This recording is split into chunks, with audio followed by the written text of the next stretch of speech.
안녕하세요. 오늘은 오래전 어느 마을에서 살았던 소우마라는 청년에 대한 이야기를 들려드리고 싶습니다. 이 청년은 매일 마음속 고통과 씨름하고 있었는데 일도 잘 풀리지 않고 사람들과의 관계도 어색해져서 늘 부정적인 생각에 사로잡혀 스스로를 탓하기만 했다고 합니다.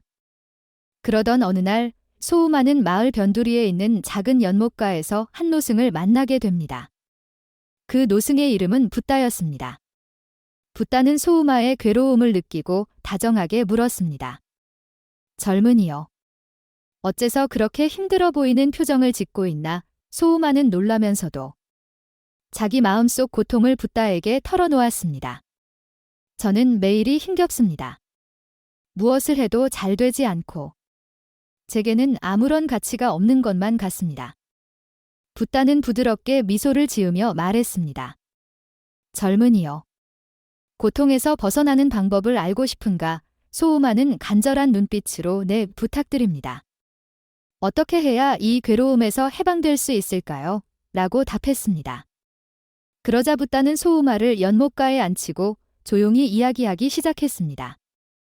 괴로움의 뿌리는 우리 마음속에 있단다. 우리가 부정적인 생각에 사로잡혀 스스로를 탓할수록 그 괴로움은 더욱 커지게 되어 있지? 그렇다면 어떻게 해야 그 부정적인 생각에서 벗어날 수 있을까? 소우마는 진지한 눈빛으로 붓다를 바라보았습니다. 붓다는 천천히 말을 이었습니다. 우선 자기 자신을 있는 그대로 받아들이고 바로 지금 이 순간에 집중해야 하네. 과거의 실패나 미래에 대한 불안을 외면하고 지금 여기에 마음을 모으는 것이 중요하지. 그리고 스스로를 다정하게 대하도록 해보게나. 자기 자신을 탓하는 대신 애쓰는 나 자신에게 고마워하고 감사하는 마음을 품는 것이 핵심이네. 소우마는 그 말을 가슴에 새기고 매일같이 마음을 가라앉히는 시간을 갖기 시작했습니다. 시간이 지나자 그의 마음은 점차 평온해졌고 괴로움에서 점점 벗어날 수 있게 되었습니다. 붓다님 덕분에 마음이 한결 가벼워졌습니다. 정말 감사드립니다. 소우마가 고마운 마음을 담아 붓다에게 말했습니다. 붓다는 온화하게 미소 지으며 말했습니다. 젊은이여. 괴로움에서 벗어나는 열쇠는 바로 내 마음 속에 있단다. 앞으로도 내 자신을 소중히 여기고 마음의 평온을 추구하기를 바라네. 그렇게 해서 소우마는 붓다의 가르침을 가슴 깊이 새기고 새로운 삶을 걷기 시작했습니다. 그는 괴로움에서 벗어나 진정한 행복을 찾았고 다른 사람들에게도 붓다의 가르침을 전하여 많은 이들이 괴로움에서 벗어나는 데 도움을 주었습니다. 소우마의 마음가짐이 변하자 주위 사람들도 조금씩 달라지기 시작했습니다. 그는 자신의 경험을 바탕으로 괴로움에서 벗어나는 길을 함께 나누었고 마을 사람들은 소우마의 변화를 직접 지켜보면서 그에게 배우고 싶어 하게 되었습니다. 어느 날 마을의 모임 장소에서 소우마는 사람들에게 이렇게 이야기했습니다. 우리 마음속에는 괴로움을 이겨낼 힘이 있습니다. 중요한 건 자기 자신을 받아들이고 지금 이 순간을 살아가는 거예요. 그러자 어떤 여성이 하지만 일상생활이 너무 바빠서 정작 나 자신과 마주할 시간이 부족해요. 어떻게 하면 좋을까요? 하고 물었습니다. 소우마는 다정한 목소리로 답했습니다. 바쁜 일상 중에도 잠깐의 틈을 내어 마음을 가라앉히는 연습을 해보세요.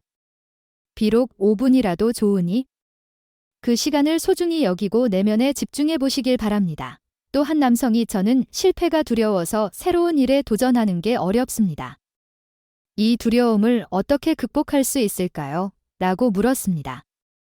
소우마는 미소 지으며 말했습니다. 실패를 두려워하는 마음은 우리 모두가 갖고 있는 것이지요.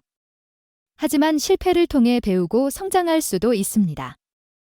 실패 자체를 무서워하기보다 그걸 넘어설 힘을 키우는 게 중요합니다.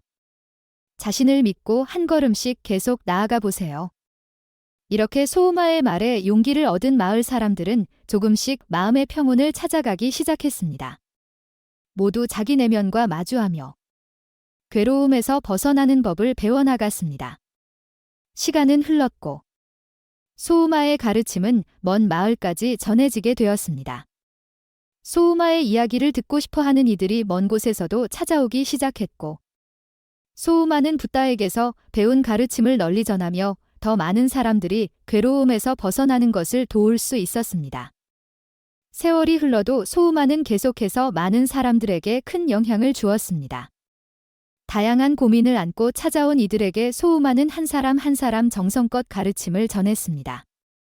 어느 날 한 젊은이가 시련의 아픔에서 헤어나지 못하고 찾아왔습니다.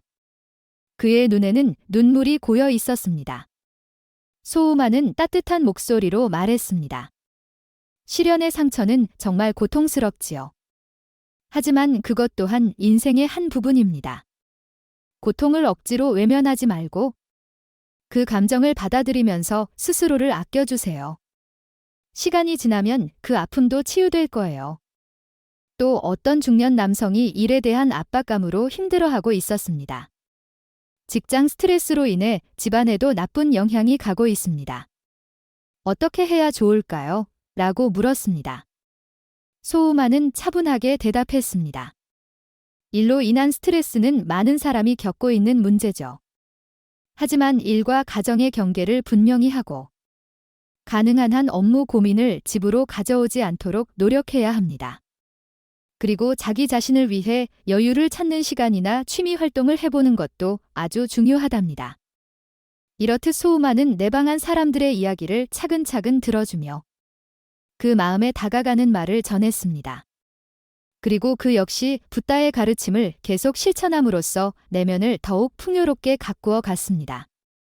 소우마가 전한 가르침은 괴로움에서 벗어나려면 먼저 자기 자신을 받아들이고 지금 이 순간에 충실하며 감사하는 마음을 잊지 않고 사람들과의 이어짐을 소중히 하라는 것이었습니다.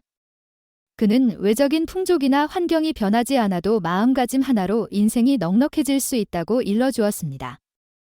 소우마의 명성은 멀리까지 퍼져서 연방에서도 많은 사람들이 그를 찾아왔습니다. 그의 가르침은 단순히 괴로움에서 탈출하는 방법을 넘어 인생을 더욱 풍부하게 살아가는 길이라고 여겨지기 시작했습니다. 어느 날 이웃 고장에서 한 노부부가 찾아왔습니다. 그들은 오랫동안 아이가 생기지 않아 큰 슬픔을 느끼고 있다고 했습니다. 소우마는 그들을 다정하게 맞이하며 차근차근 이야기를 들어주었습니다. 우리는 아이가 없어서 인생이 텅 빈 것만 같아요. 노부부가 이렇게 말하자 소우마는 따뜻이 미소 지으며 말했습니다. 아이가 없는 일은 분명 힘든 일이긴 합니다만 인생에는 여러 모습이 있고 각각의 아름다움이 있어요. 중요한 건 있는 그대로의 나의 삶을 받아들이고 지금 이 순간을 소중히 사는 거랍니다. 노부부는 하지만 우리가 세상을 떠난 뒤에는 우리를 기억해 줄 사람이 없을까 봐 외롭네요 라고 말했습니다. 소우마는 잔잔한 목소리로 답했습니다. 눈에 보이는 누군가가 남는 것도 물론 중요하지만 그보다 더 소중한 건 두 분이 이 세상에 베풀어온 사랑과 따스함이 형태를 달리해 다음 세대로 이어진다는 사실입니다. 두 분이 살아온 자취는 반드시 어딘가에 남아 앞으로도 누군가의 마음에 영향을 줄 거예요. 노부부는 소우마의 말에 깊이 감동하여 눈물을 흘리며 감사 인사를 전했습니다. 당신 말 덕분에 마음이 한결 가벼워졌어요. 우리도 우리 삶을 더 소중히 살아가겠습니다. 이처럼 소우마는 많은 이들에게 끊임없이 영향을 주었습니다. 그는 붓다의 가르침을 스스로 실천해 괴로움에서 벗어났고 참된 행복을 찾았습니다. 그리고 그가 전한 이야기와 가르침은 지금도 여러 사람에게 귀중하게 전해지고 있으며 소우마가 이 세상에 실제로 존재하지 않는다고 해도 그의 가르침은 영원히 사람들의 마음속에서 빛을 발하고 있습니다. 이 이야기는 여기까지입니다. 이 이야기를 통해 우리는 괴로움을 어떻게 마주하고 어떻게 극복해 나갈 수 있는가를 진지하게 생각하게 됩니다. 소우마라는 한 청년이 스스로의 괴로움을 딛고 다른 이의 고통에 공감하면서 사람들을 치유해 나가는 과정은 우리 모두에게 큰 깨달음을 줍니다. 붓다의 가르침을 실천한 덕분에 소우마는 내면의 평화를 찾고 다른 이들과의 이어짐을 더욱 깊이 느낄 수 있었습니다. 이 이야기는 괴로움에서 벗어나는 유일한 길이 바깥 상황을 바꾸는 데 있는 것이 아니라 우리 마음가짐을 바꾸는 데 있음을 알려줍니다. 우리 역시 일상에서 다양한 고통을 맞닥뜨리지만 소우마처럼 그 고통을 뛰어넘어 인생을 긍정적으로 살아갈 수 있습니다. 중요한 건 괴로움에 대한 우리 자신의 태도와 타인을 향한 따뜻한 마음을 놓치지 않는 것입니다. 이 이야기가 괴로움 속에 있는 분들에게 희망과 용기가 되고 마음가짐을 전환하는 계기가 되어 더 풍요로운 삶을 사는 길잡이가 되었으면 좋겠습니다. 우리 모두가 내면의 평화를 찾고 서로 간의 이어짐을 소중히 여기면서 더 나은 사회를 만들어 나갈 수 있길 바랍니다. 이 영상을 끝까지 봐주셔서 정말 감사드립니다. 이 이야기가 여러분에게 마음의 안내도가 되길 바라는 마음이에요. 마지막으로 채널 구독도 부탁드리고 싶습니다. 그럼 또 뵐게요. 감사합니다.